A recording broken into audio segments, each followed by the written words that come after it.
What's up, folks?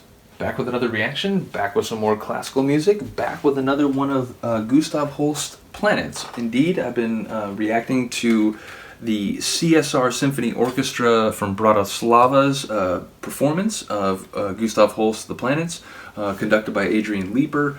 We already reacted to Jupiter the Bringer of Jollity, Uranus the Magician, and Neptune the Mystic, so we're going to go to perhaps the most famous tune of the piece.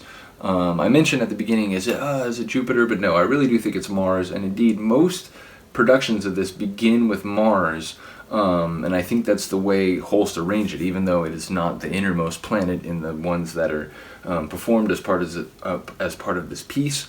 I do think it's sort of Holst realized that it was the tone setter, right? The one that really out of the gate would let people know this is a work to be paid attention to and to rivet you. So yeah, we're gonna listen to, like I said, the CSR Symphony Orchestra perform Mars, the Bringer of War, under the conduction of Adrian Leeper. This was recorded in 1988 and/or 1999. There were 2 sessions during which this was recorded. It doesn't get more specific than that. So in any case, here we go. This is Gustav Holst, The Planets, Mars, Bringer of War.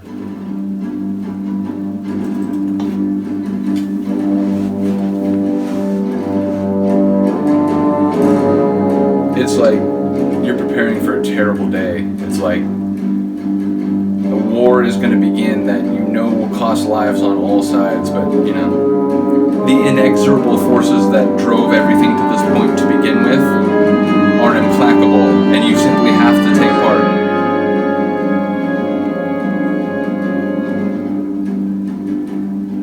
Also hard not to think of Mars. If you've seen Carl Sagan's Cosmos, this piece features prominently in the discussion of the planet Mars and the canals that some people thought were on it before it was properly explored.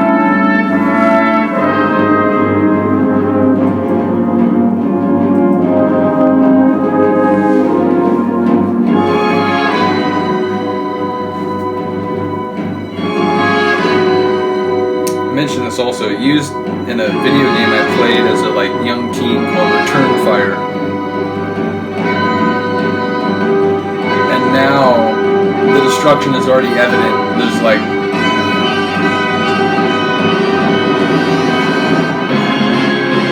burning buildings, reddened skies.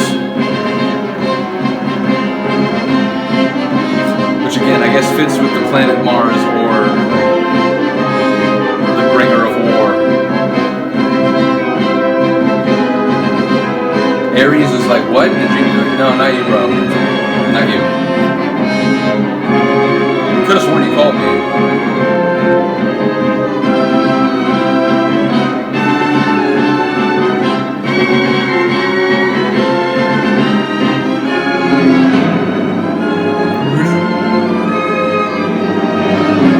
The way that sort of layer kind of rolls through the phrase.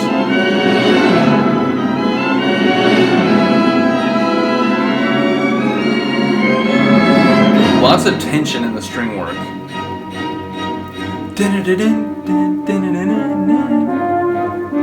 This feels like we're traveling across Tatooine's deserts or something. These aren't the droids you're looking for.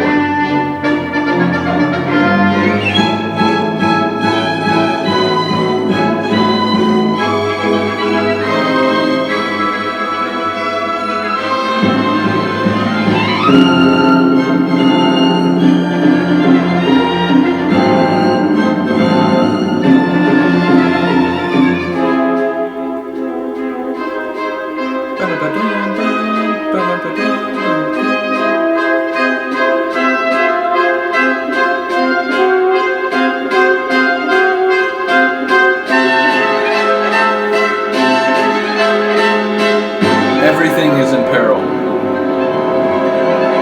All could be lost. Maybe it just was.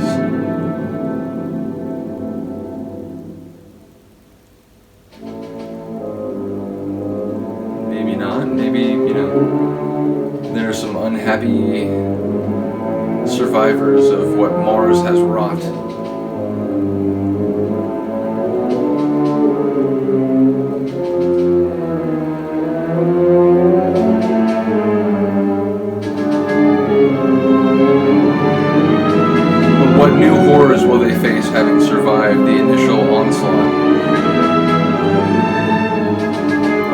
uncertainty at the very least.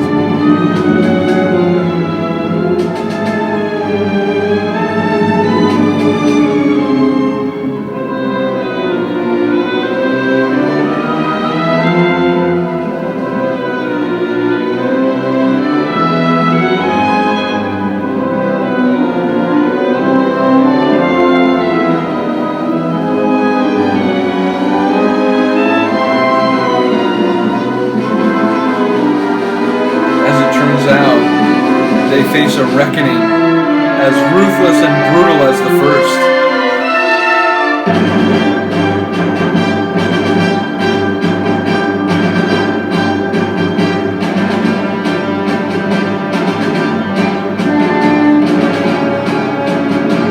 Everything is aflame again, ablaze. And I've warped over here.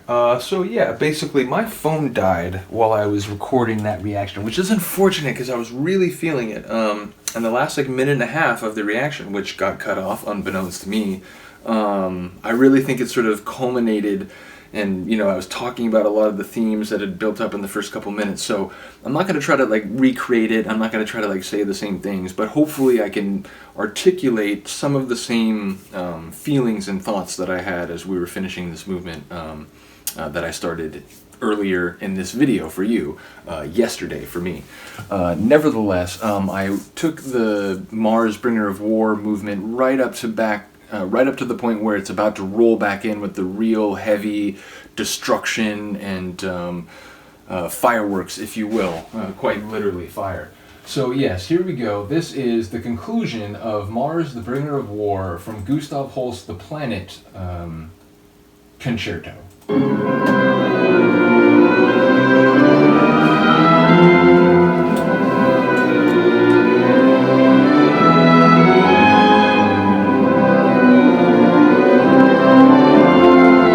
But again, any suggestion that maybe people survived the initial battle and might be able to patch things up and put pieces back together, it's gone here.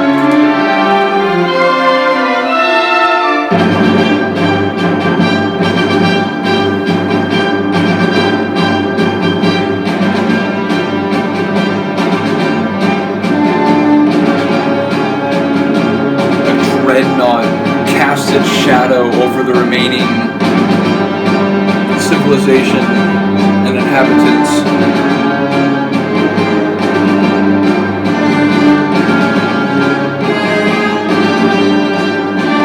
I mean, it suggests a cataclysm, not just a short-term disaster. It suggests the utter falling apart of all that is familiar and known. Swallowed up in the fury and the fire.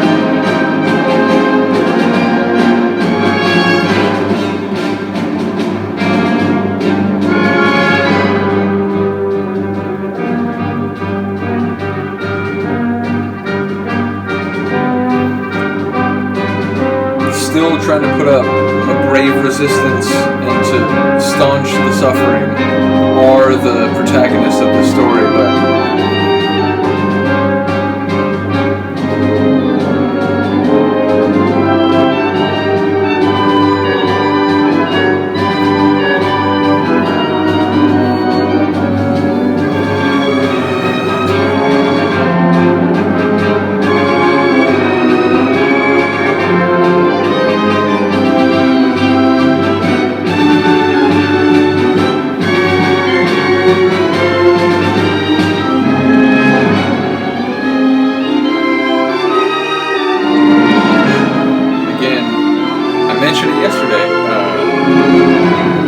that powerful layer rolls through the track. No one made it on either side.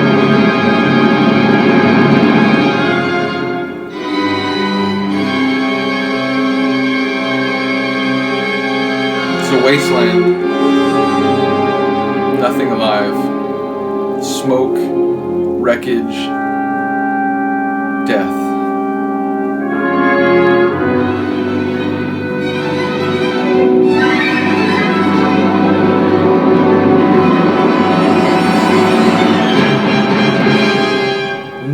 one survived.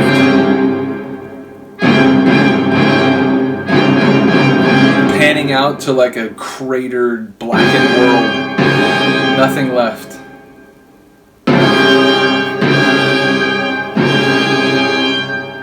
Suspended in black space.